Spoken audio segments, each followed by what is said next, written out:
Et c'est pour ça que nous, les musulmans, comme Ibrahim alayhi salam et comme tous les Rasul et comme tous les Nsara, on fait les ablutions, l'odo. Parce que quand on fait l'odo, on coupe toutes les énergies qu'il y avait.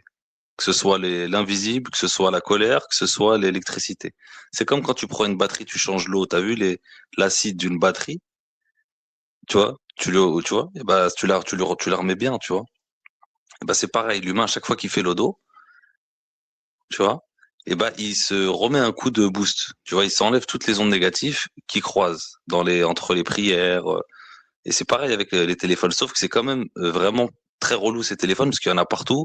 Aujourd'hui, tu vis dans des grandes villes ou même dans des petites villes, t'es entouré d'environ 10 000 Wi-Fi, sachant que je vous dis un truc comme ça, vous le savez, au moins si ça peut sauver quelques gens pour la fin des temps. Le Wi-Fi, écoutez bien, et le Bluetooth, c'est une technologie qui a une portée d'1 kilomètre. Et ça, je vous dis, c'est un minimum, hein. C'est-à-dire maintenant, ça a dû augmenter parce que ça date déjà d'il y a 10 ans. Donc là, on doit être sur 2 kilomètres avec le Wi-Fi 5 et les Wi-Fi je sais pas quoi là.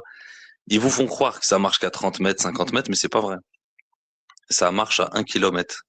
Agib. Et c'est officiel sur les sites, hein. Donc, imagine 1 kilomètre de portée. Les gens aujourd'hui, quand vous prenez les transports, je sais pas pour, voilà, autour de vous, vous avez sûrement 70% de vos amis qui ont des AirPods ou des casques sans fil.